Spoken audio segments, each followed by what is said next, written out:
আলহামদুলিল্লাহ ওয়া কাফা ওয়া সালামুন আলা ইবাদিহিল্লাযীনা ইসতাফা আম্মা বা'দ।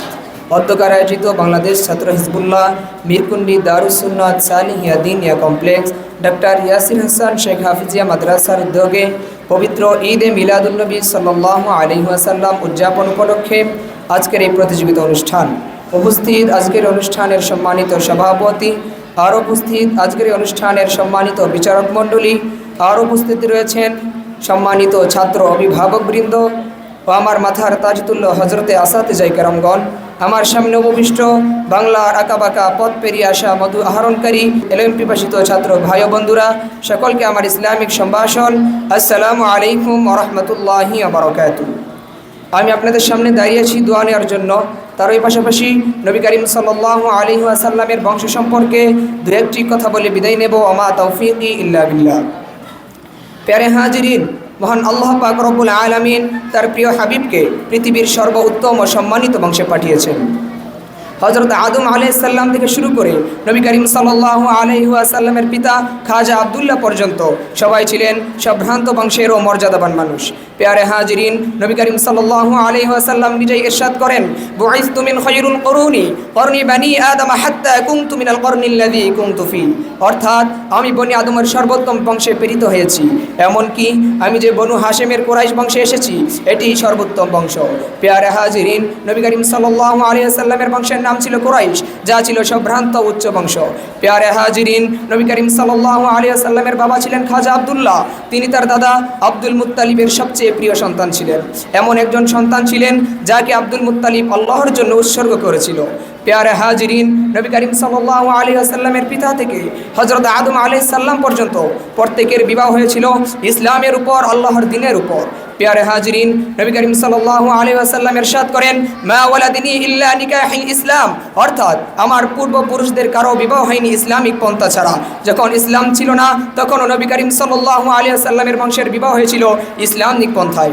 প্যারে হাজিরিন, নবী করিম সাল্লাল্লাহু আলাইহি ওয়াসাল্লামের দাদার নাম ছিল আব্দুল মুত্তালিব, মূলত তার আসল নাম ছিল সাইবাতুল হামদ। তিনি যখন হাশেমের ঘরে জন্মগ্রহণ করেন তখন তার মাথার চুল কিছু সাদা ছিল। এই সাদা চুল নিয়ে জন্মগ্রহণ করার কারণে তার নাম হলো সাইবা।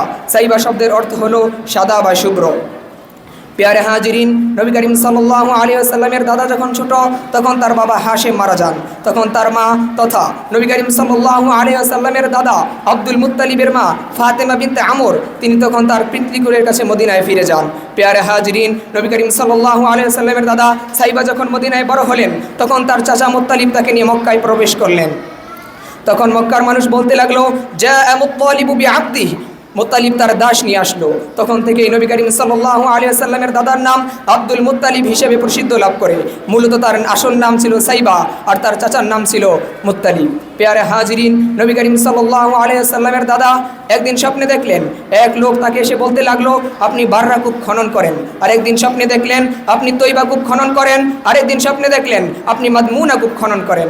এই বলে লোকটি চলে যায়। পরের দিন আবার স্বপ্নে দেখলেন আপনি জমজম কূপ খনন করেন এবং এই কথা বলে জমজম কূপ খনন করার স্থানটি দেখিয়ে দিয়ে বললেন, এই কূপের পানি কখনো শেষ হবে না, এই কূপের পানি অসংখ্য হাজিরা পান করবে। প্যারে হাজিরিন, নবী করিম সাল্লাল্লাহু আলাইহি ওয়াসাল্লামের দাদা আব্দুল মুত্তালিব পরের দিন সকালবেলা যখন কুরাইশদের কাছে এই স্বপ্নের কথা বললেন তখন কুরাইশ লোকরা বলতে লাগলো, এই মর্যাদার অধিকারী আপনি একা কেন হবেন, আমরাও আপনার সাথে জমজম কূপ খনন করব।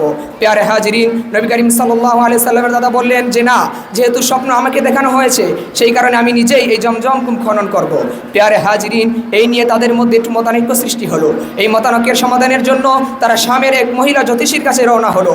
পথিমধ্যেই তাদের খাবার ও পানি শেষ হয়ে সবাই তৃষ্ণার্ত, এমন অবস্থা হইল যে সবার মৃত্যুর জন্য অপেক্ষায়। তখন নবী করিম সাল্লাল্লাহু আলাইহি ওয়াসাল্লামের দাদা তার ঘোড়ার খুরের আঘাতে মাটি থেকে পানির ফোয়ারা তৈরি করলো। সেই পানি পান করে কুরাইশের লোকেরা তাদের তৃষ্ণা নিবারণ করলো। এই ঘটনা কুরাইশরা দেখে নবী করিম সাল্লাল্লাহু আলাইহি ওয়াসাল্লামের দাদা এই ঘটনা দেখে কুরাইশরা মেনে নিলেন যে একমাত্র জমজম কূপ খনন করার অধিকার এবং মর্যাদা আপনিই রাখেন।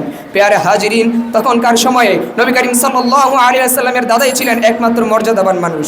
প্যারে হাজিরিন, এই দীর্ঘ আলোচনা এই সংক্ষিপ্ত সময়ে বলা বলা সম্ভব নয়। পরিশেষে এই বলতে চাই, যারা নবী করিম সাল্লাল্লাহু আলাইহি ওয়াসাল্লামকে আমাদের মতো মানুষ মনে করে তাদের এই বিষয়ে আরো জ্ঞান অর্জন করা দরকার। প্রিয় হাজিরিন, নবী করিম সাল্লাল্লাহু আলাইহি ওয়াসাল্লাম জাতিগত দিক দিয়ে আমাদের মতো মানুষ, কিন্তু সাআদাতান ও কারামাতান আর অন্যান্য দিক দিয়ে নবী করিম সাল্লাল্লাহু আলাইহি ওয়াসাল্লাম আমাদের মতন সাধারণ মানুষ নয়। প্রিয় হাজিরিন, পরিশেষে আমি আবার প্রাণপ্রিয় উস্তাদদের জন্য দোয়া চেয়ে এবং তাদের সুস্বাস্থ্য কামনা করে এখানেই বিদায় নিচ্ছি। ওয়া মা আলাইনা ইল্লাল বালাগ। আসসালামু আলাইকুম ওয়া রাহমাতুল্লাহি ওয়া বারাকাতুহু।